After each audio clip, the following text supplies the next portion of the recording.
삼성이 얼마나 악질 기업인 줄 아세요? 불량품이 조금이라도 나오면 폭력까지 행사하는 기업입니다. 인권단체들이 제발 우릴 좀 도와주세요. 삼성 기업에 절대 해가 가지 않도록 제가 책임지고 이 사태를 마무리하겠습니다. 모디 총리까지 나서 상황을 진정시키고 있는 가운데 인도 내의 삼성에 대한 반한 감정은 극에 치닫고 있습니다. 삼성 직원들이 폭력까지 행사한다고 하는 그들의 거짓 인터뷰에는 거대한 음모가 숨겨져 있다고 하는데요. 이 와중에 인도 직원의 내부 고발로 인도 전역이 발칵 뒤집힌 상태입니다. 안녕하세요. 저는 인도 타밀나두주 첸나이에 있는 삼성 공장에서 일하고 있는 프리야라고 합니다. 저는 30살이지만 어린 동생들 셋을 책임지고 있어 가장 역할을 하고 있어요. 저희 부모님께서 제가 고등학생 정도 되었을 때 불의의 사고로 돌아가셨고 그간 성인이 될 때까지 큰 아버지 집에서 얹혀 살았죠. 그래서 제가 처음 삼성에 입사했을 때 정말 감격스러웠어요. 더 이상 큰아버지 집에 얹혀 살지 않아도 됐고 동생들과 제 생계를 더 이상 걱정할 필요가 없었거든요. 삼성에서 일하면 월급을 2배나 받을 수 있고 직원들을 위한 복지도 잘 되어 있거든요. 그래서 주변에선 모두 세계적인 기업에서 일한다며 엄청 부러워했어요. 그런데 최근 공장에서 벌어지고 있는 파업 사태에 마음이 무거워요. 정말 예상치 못하게 하루아침에 파업이 시작됐거든요. 그날 아침 평소와 같이 출근길에 올랐어요. 공장 정문 앞에 도착하자 사람들이 모여있는 게 보였어요. 그땐 파업을 하는 시위대인 줄 몰랐죠. 저는 그들 사이를 지나쳐 공장으로 들어가려는데 누군가 제 팔을 잡아당겼어요. 동료 라진이었습니다. 라진이는 저더러 오늘 출근하지 말고 여기서 같이 파업을 하자고 하더라고요. 저는 무슨 말인가 싶었어요. 주변을 둘러봤더니 임금 인상을 요구하는 글자들이 막 쓰여져 있었고 다들 천막 아래 앉아 있더라고요. 그게 파업이라는 걸 그제서야 이해했어요. 그리고 좀 무서웠던 점은 CITU에서 주도하는 파업을 표시하는 깃발이 걸려 있었죠. 굉장히 과격하고 극단적인 단체였거든요. 그리고 무엇보다 저는 지금 월급이나 복지에 전혀 불만이 없었기 때문에 파업하고 싶지 않았어요. 제가 망설이자 라진이는 CITU는 나쁜 곳이 전혀 아니라며 우리를 도와주러 왔다고 했어요. 며칠만 시위에 참여하면 월급이 2배가 되는데 왜 안 하냐고 하더라고요. 심지어 시위에 참여하면 노조에서 시위 참가비도 매일 챙겨준다고 했죠. 저는 다른 것보다 시위 참가비를 준다는 말에는 살짝 솔깃했지만 이를 가르쳐 주신 한국 팀장님들 얼굴을 떠올리면 도저히 그럴 수가 없었습니다. 그녀의 눈빛엔 저를 설득하려는 간절함이 묻어났지만 저는 고개를 저었어요. 저는 파업에 참여할 마음은 없다고, 들어가서 일해야 한다고, 미안하다고 말했어요. 라지니의 표정이 순간 일그러지더라고요. 그러더니 크게 소리치며 저를 배신자라고 했습니다. 우리 권리를 위해 싸우는데 어떻게 그럴 수 있냐고 하더라고요. 주변 시위대의 시선이 일제히 저를 향했습니다. 욕설과 비난이 쏟아졌어요. 누군가 제게 물병을 던졌고 옷이 흠뻑 젖었죠. 두려웠지만 저는 눈을 질끈 감고 앞으로 나아갔습니다. 공장 안으로 들어서자 한숨을 돌릴 수 있었어요. 하지만 마음은 여전히 무거웠습니다. 동료들의 원망 섞인 눈빛이 떠올랐어요. 그들도 나름의 이유가 있겠지만 저 역시 제 사정이 있었습니다. 어린 동생들을 책임져야 했고 혹시나 파업에 참여한 직원으로 찍혀 삼성이라는 좋은 직장을 잃으면 어쩌나 싶었거든요. 작업장에 들어서자 공장 내부는 직원들이 없어 한산했고 출근한 직원들은 모두 저처럼 꼴이 엉망이었어요. 얼마 지나지 않아 작업장에는 한국에서 오신 박 팀장님이 출근하셨습니다. 박 팀장님은 제게 늘 따뜻하게 대해주셨고 특히 제 동생의 일로 크게 도움을 받은 적이 있었기에 믿고 의지할 수 있는 분이었어요. 게다가 팀장님은 늘 열정적으로 일하시는 분이라서 배울 점이 많았어요. 그런데 저를 비롯한 출근한 동료들의 표정이 좋지 않은 걸 눈치채셨는지 걱정스러운 눈빛으로 무슨 일이 있었냐고 물으셨습니다. 저는 잠시 망설이다 오늘 아침 있었던 일을 말씀드렸어요. 박 팀장님은 제 이야기를 듣고 깊은 한숨을 내쉬셨습니다. 그러곤 자신은 한국인이라 괜찮지만 저 같은 현지 직원들이 비난을 받으면서도 출근한 것에 대해 정말 고맙다고 하셨어요. 그 말씀을 듣자 제 마음에 뭉클한 감동이 밀려왔습니다. 그러면서 파업은 오래되지 않아 마무리되지 않겠냐며 그때까지 조금만 같이 버텨보자고 하셨죠. 문득 제가 처음 이 일을 시작했을 때가 떠올랐어요. 처음 하는 일이었기 때문에 생각보다 어렵고 복잡한 공정에 당황했죠. 막상 할 줄 아는 일이 없어 삼성에서 잘리면 어쩌나 늘 마음이 조급했습니다. 그때 박 팀장님을 비롯한 한국 아저씨들이 얼마나 친절하게 대해주셨는지 기억이 나더라고요. 제가 이해를 하지 못해서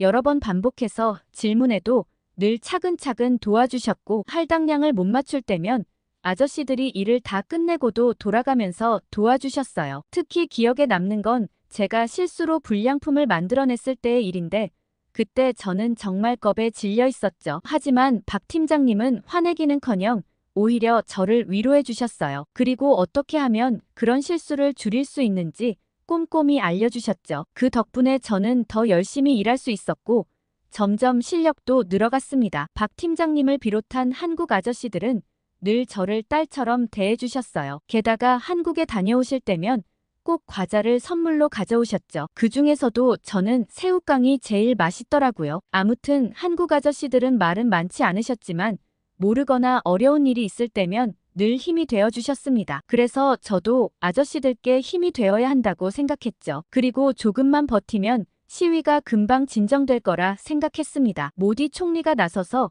시위 주동자들을 체포하기 시작했고 상황이 나아지는 것 같았거든요. 하지만 얼마 지나지 않아 갑자기 직원들 사이에 철수 소문이 돌기 시작했습니다. 잘 해결될 줄 알았는데 뜬금없이 철수라니 당황스러웠어요. 불안한 마음에 박 팀장님을 찾아갔습니다. 박 팀장님의 사무실 문을 조심스레 두드렸고 들어가도 된다는 말씀에 안으로 들어섰어요. 박 팀장님은 책상 위 서류를 정리하고 계셨습니다. 저를 보시곤 무슨 일이냐고 물으셨어요. 저는 떨리는 목소리로 철수 소문이 사실인지 여쭤봤습니다. 박 팀장님의 표정이 순간 굳어졌어요. 잠시 침묵이 흐르더니 박 팀장님은 깊은 한숨을 내쉬셨습니다. 그리고는 공장 철수를 고려하고 있는 중이고 이미 어느 정도 절차가 진행되었다고 말씀하셨어요. 청천벽력 같은 소식이었습니다. 순간 눈앞이 캄캄해졌어요. 어린 동생들은 오롯이 제 월급으로만 살고 있는데 어떻게 하면 좋을지 몰랐습니다. 그 순간 제 막내 동생이 생각났어요. 사실 막내 동생은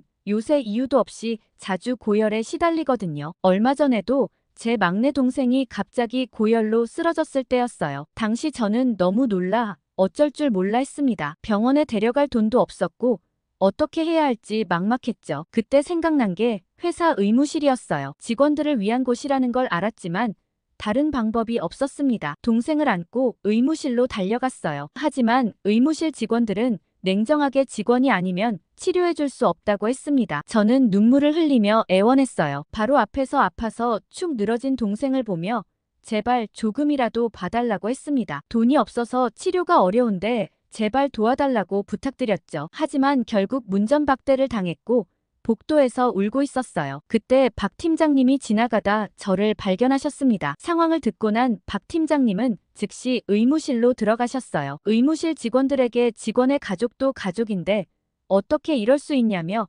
당장 봐달라고 하셨습니다. 박 팀장님의 강력한 요청에 의무실 직원들은 마지못해 동생을 진료하기 시작했어요. 그 일이 있고 난 후 회사 정책이 바뀌어 직원들의 가족들도 의무실을 이용할 수 있게 되었습니다. 저는 회사와 박 팀장님께 너무 감사했고 동시에 미안했어요. 하지만 박 팀장님은 오히려 저를 위로해 주셨습니다. 가족들이 편안해야 일도 열심히 할 수 있는 거 아니겠냐며 미안해하지 말라고 하셨어요. 그 일 이후로 박 팀장님을 비롯한 한국 아저씨들은 종종 제 동생들을 위한 선물이나 간식들을 챙겨주셨습니다. 저는 그분들의 따뜻한 마음에 감동받아 더욱 열심히 일했고 그 결과 생산 라인의 책임자 자리까지 오르게 되었어요. 그래서 삼성 공장은 제게 단순히 일자리 그 이상의 의미를 가지고 있습니다. 저는 힘겹게 입을 열어 앞으로 어떻게 해야 할지 물었어요. 박 팀장님은 잠시 생각에 잠기시더니 천천히 말씀하셨습니다. 아직 확정된 건 아니라고 하셨어요. 회사에서도 남아준 직원들의 처지를 고려하고 있으며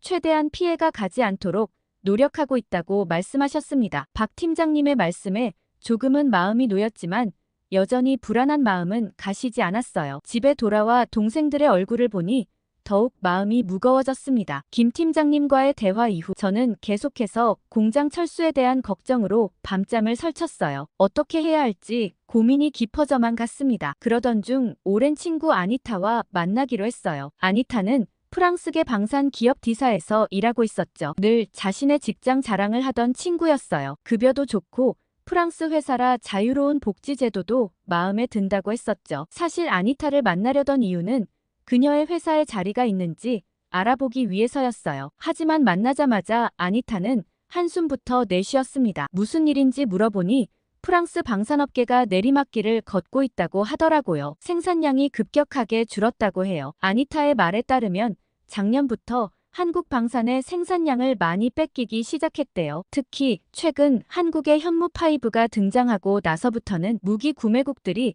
전부 한국 방산업계에만 관심을 가진다고 했습니다. 그 때문에 D사의 생산량이 정말 많이 줄어들고 구조조정에 들어갈 거라는 예고까지 들었다고 하더라고요. 아니타는 자신도 새로운 일자리를 찾아보는 게 좋을 것 같다며 제 의견을 물었어요. 저는 그저 말문이 막혔습니다. D사는 마크롱 대통령이 특히 자랑스러워하던 기업이었는데 이렇게 빨리 상황이 바뀌다니 믿기지 않았어요. 더욱 놀라웠던 건 얼마 전까지만 해도 프랑스와 인도의 관계가 매우 좋았다는 점이에요. 얼마 전 모디 총리가 프랑스 혁명 기념일 행사에 국빈으로 초대되어 열병식을 지켜봤다는 뉴스를 본 적이 있었거든요. 그때 인도 육군 240명이 열병식에 참여했고 프랑스 방산기업 D그룹이 인도 공장에서 생산한 전투기 세대가 에어쇼를 펼쳤다고 들었어요. 당시 뉴스에서는 30억 유로 규모의 방산 계약이 이뤄질 것이라는 전망도 나왔었죠. 인도 정부가 프랑스로부터 라팔 전투기와 스코르펜급 잠수함을 추가로 구매하기로 했다는 소식도 있었고요. 프랑스 방산 기업의 인도 국방 프로그램 참여와 현지 생산 확대도 논의될 거라고 했었습니다. 그런데 불과 몇 개월 만에 상황이 이렇게 바뀌다니 정말 놀라웠어요. 아니타의 말을 들으니 한국 방산업계가 굉장히 빠른 속도로 치고 올라오는 것 같았습니다. 아니타와 헤어진 후 집으로 돌아오는 길에 머릿속이 복잡해졌어요. 그렇지만 한 가지 분명한 건 한국만큼 미래가 확실한 곳이 없다는 생각이었어요. 어떻게든 삼성 공장이 인도에 남아있으면 좋겠다고 생각했죠. 그런데 다음날 출근길에 저는 놀라운 광경을 목격했어요. 파업과 관련한 시위대의 행렬이 거리를 가득 메우고 있었거든요. 빨간 깃발을 든 시위대가 도로를 점거하고 있었어요. 처음에는 회사 앞에서만 하던 시위가 이제는 도시 전체로 퍼져나간 것 같았습니다. TV에서도 하루 종일 삼성전자 직원들의 파업과 시위 소식이 뉴스의 헤드라인을 장식하고 있었어요. 놀랍게도 인도 사람들의 반응은 매우 냉담했습니다. 뉴스에서는 한국 기업이 인도의 값싼 노동력을 착취하고 있다며 전혀 인간적인 대우를 하지 않는다고 보도하고 있었어요. 더 충격적인 건 TV에 나와 인터뷰하는 인도 직원들의 모습이었습니다. 그 중에는 제가 알고 있는 동료도 있었어요. 라지브라는 친구였죠. 라지브는 삼성은 일을 하고 나서 월급도 제때 주지 않으며 불량 제품이 나올 때면 심지어 때리기까지 한다고 했어요. 삼성에서 받은 비인간적인 대우를 폭로하러 나왔다며 멍든 자국을 보여주기도 했죠. 저는 그 말을 듣고 어안이 벙벙했어요. 라지브와 저는 같은 부서에서 일했고 그가 얼마나 회사에 만족해했는지 잘 알고 있었거든요. 삼성은 인도 평균 월급보다 훨씬 많은 급여를 주고 있었고 어느 기업과 비교해도 복지가 좋았습니다. 심지어 라지브는 얼마 전 인센티브를 받았을 때 이 돈으로 휴대폰을 바꿔야겠다며 신나하고 있었거든요. 다음 날 출근길 저는 라지브를 마주쳤습니다. 그에게 어젯밤 TV에서 본 인터뷰에 대해 물어봤어요. 라지브는 잠시 머뭇거리더니 작은 목소리로 말하더라고요. 방송국에서 인터뷰를 해주면 돈을 준다고 했고 라지브가 말한 금액은 엄청난 액수였습니다. 라지브가 방송에 나온 이후부터 돈을 위해 거짓말을 하는 직원들이 점점 늘어나고 있었어요. 심지어 인터뷰의 수위는 점점 더 심해졌고 언론에 보도된 삼성은 악질 기업으로 그려지고 있었죠. 회사 구내식당에서 점심을 먹고 있을 때면 옆자리에서 몇몇 동료들이 서로 어떤 방송국의 인터뷰 섭외가 왔는지 그리고 얼마를 받았는지에 대해 이야기하고 있었어요. 마치 자랑거리처럼요. 그 순간 저는 화가 났지만 동시에 슬펐습니다. 이 사람들은 당장의 이익을 위해 우리가 함께 일했던 시간들과 회사가 우리에게 해준 모든 것들을 너무나 쉽게 저버리고 있었어요. 지금 회사에서는 파업하는 직원들까지 점심을 챙겨주고 있는 상황인데 그 밥을 먹으면서 아무렇지 않게 회사 욕을 하고 있었던 거죠. 같은 인도 사람이었지만 이런 이중적인 모습에 배신감을 느꼈습니다. 그날 저녁 뉴스에서는 여기저기서 삼성을 비난하는 기사들이 쏟아지고 있었어요. 양심 없는 기자들이 확인도 하지 않은 거짓 기사를 쓰고 있었습니다. 인터넷 반응도 매우 격했어요. 댓글들은 한국과 삼성을 비난하는 내용으로 가득했습니다. 더 큰 문제는 이런 보도를 본 사람들이 선동되어 시위대 행렬에 합류하기 시작했다는 거예요. 삼성에 대한 부정적인 여론이 연일 이어졌고 상황은 점점 더 악화되고 있었습니다. 그러던 어느 날 아침, 출근길에 늘 보던 뉴스 화면이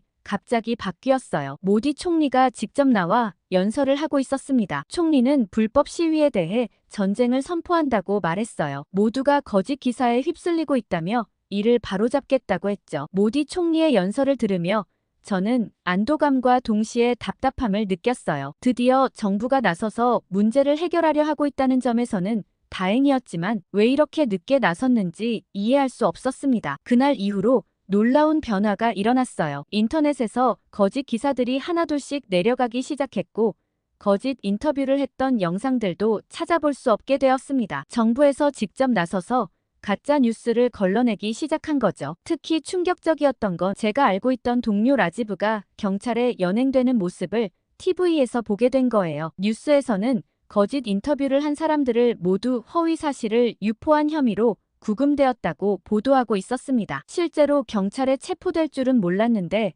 정말 충격적이었어요. 그만큼 모디 총리가 이 사안을 얼마나 심각하게 생각하고 있는지 이해했어요. 모디 총리는 연이어 특별방송으로 삼성의 중요성에 대해 강조했어요. 인도의 경제 발전을 위해서는 삼성과의 협력이 필수적이라고 말하면서 정부 차원에서 삼성에 대한 지원을 아끼지 않겠다고 했습니다. 정부의 개입으로 상황이 조금씩 나아지고 있다고 생각하던 어느 날 아침이었어요. 평소와 같이 출근길에 올랐는데 회사 앞에 도착하자 뭔가 분위기가 달랐습니다. 차들이 정말 많이 주차되어 있었고 이상하게도 시위대는 전혀 보이지 않았어요. 드디어 시위가 끝났나 싶은 기대감이 들었습니다. 회사 안으로 들어서자 분위기가 고요했어요. 파업 중이던 때와 다름없이 조용했지만 뭔가 달랐습니다. 시위하던 직원들이 복귀를 한 것도 아니고 시위를 하는 것도 아니었죠. 무슨 일인지 갸우뚱거리며 사무실로 향했어요. 복도를 걸어가는데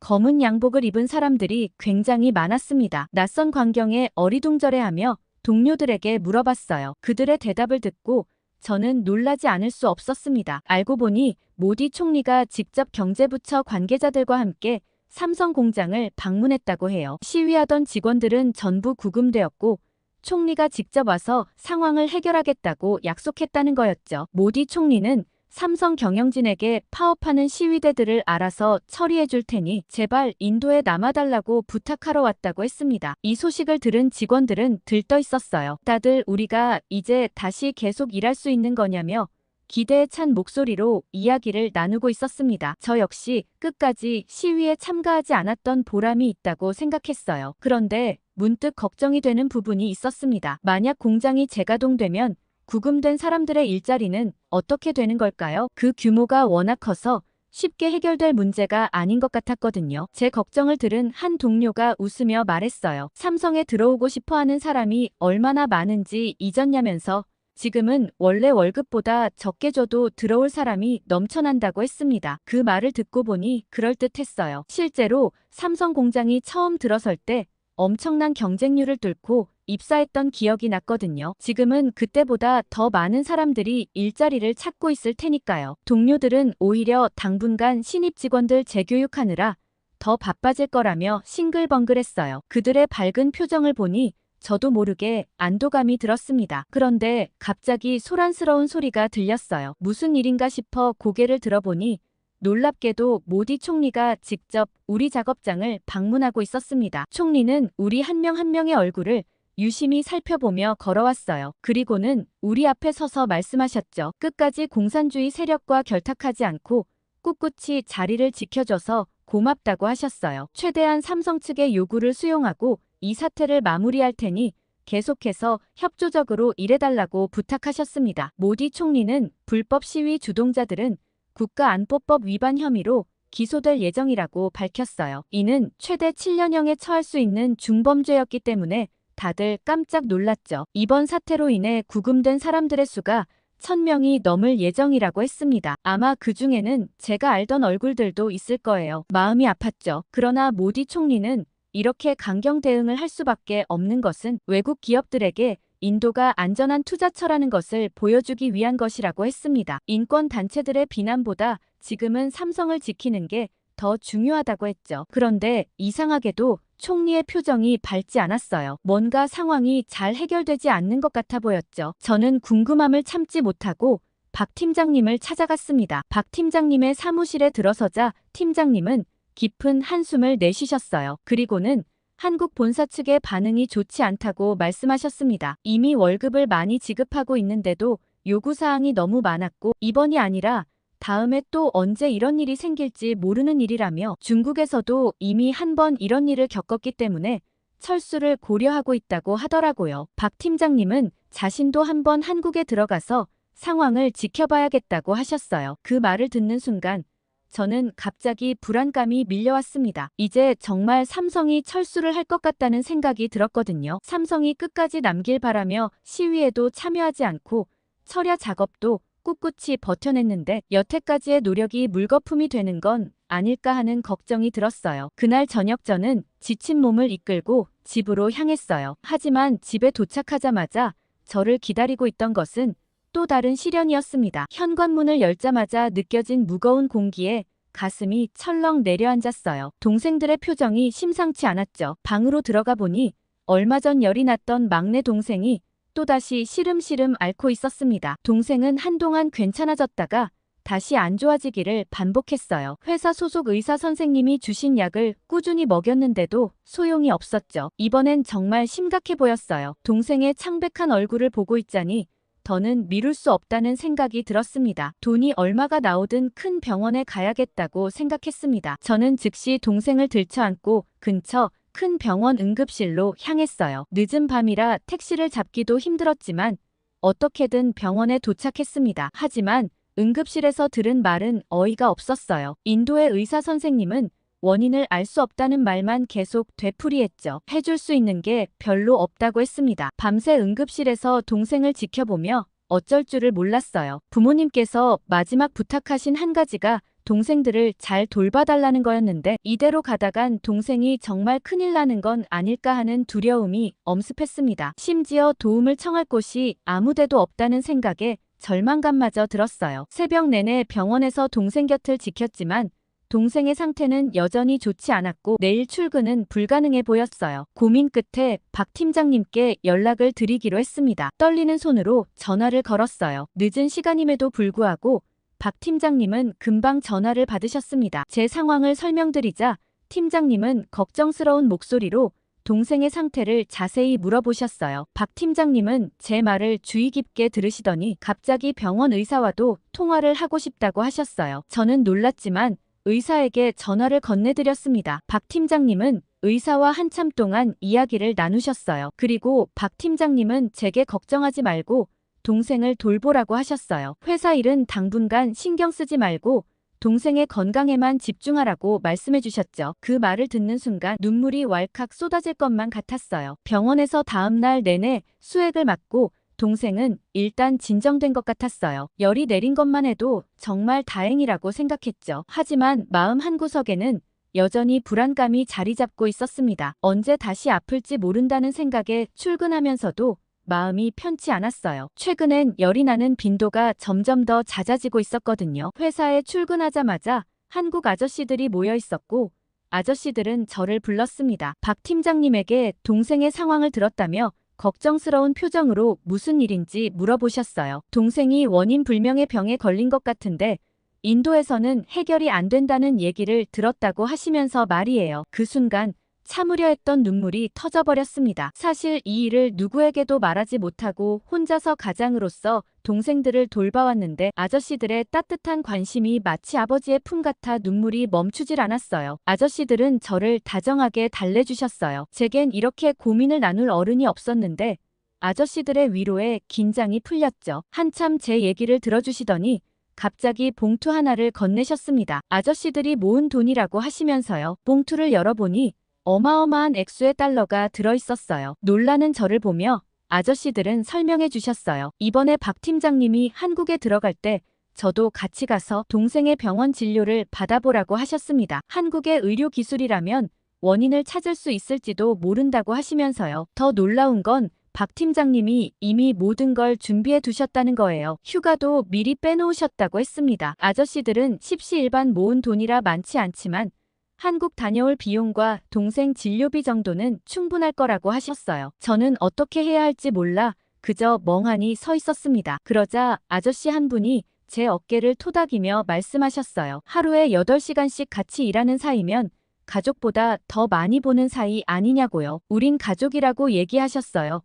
그러면서 부담 갖지 말고 다녀오라고 하시더라고요. 다른 아저씨도 거들어 말씀하셨어요. 동생 문제가 잘 해결돼야 저도 마음 편히 일할 수 있을 거라고요. 그러면서 꼭 좋은 결과 있기를 바란다고 하셨습니다. 저는 눈물을 닦으며 아저씨들께 감사 인사를 드렸어요. 정말 고맙다고 잘 다녀오겠다고 말씀드렸죠. 그제서야 아저씨들의 얼굴에도 안도의 미소가 번졌습니다. 자리로 돌아와 작업을 시작하려는데 마음이 복잡했어요. 이렇게 많은 사람들이 저와 제 가족을 위해 마음을 써주시다니 정말 감사하면서도 한편으로는 부담스러웠습니다. 이 은혜를 어떻게 갚을지 엄두가 안 났거든요. 하지만 지금은 동생의 건강이 최우선이라는 생각에 용기를 내기로 했어요. 그날 저녁 집에 돌아와 동생들에게 한국행 소식을 전했습니다. 동생들은 처음에는 놀라는 눈치였지만 이내 기뻐했어요. 특히 아픈 동생은 희망에 찬 눈빛으로 저를 바라봤죠. 그 모습을 보니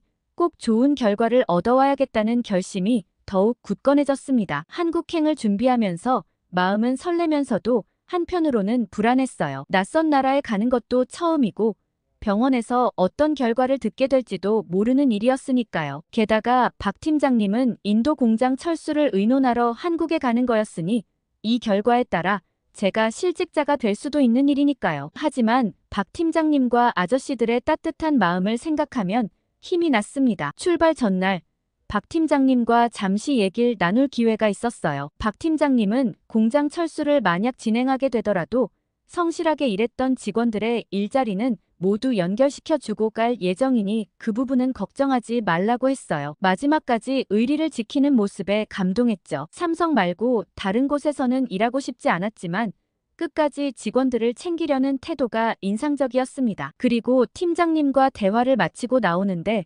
회사에서는 작은 환송회가 열렸어요. 아저씨들이 몰래 준비한 파티로 모두 모여 저에게 응원의 말을 건네주셨죠. 박 팀장님은 한국에서 모든 걸 책임지고 도와주시겠다고 하셨고 다른 아저씨들도 걱정 말고 다녀오라고 하셨어요. 아저씨들과 박 팀장님 그리고 회사에 꼭 보답하고 싶어요. 동생의 건강을 되찾고 더욱 열심히 일하는 모습으로 그분들의 사랑에 보답하겠다고 마음먹었습니다. 이제 한국으로 떠나는 비행기에 오르면서 저는 새로운 희망을 안고 미래를 향해 나아갑니다. 오늘 사연 어떻게 들으셨나요? 아무리 인도 총리까지 나서 사태를 진정시키려 해도 철수는 강행될 예정으로 보이는데요. 그 와중에 끝까지 의리를 지키는 한국인들의 모습도 인상적입니다. 인도 사태에 대해 많은 의견 댓글 부탁드리며 해외 곳곳의 숨은 이야기들을 많이 찾아오겠습니다. 감동 필름이었습니다.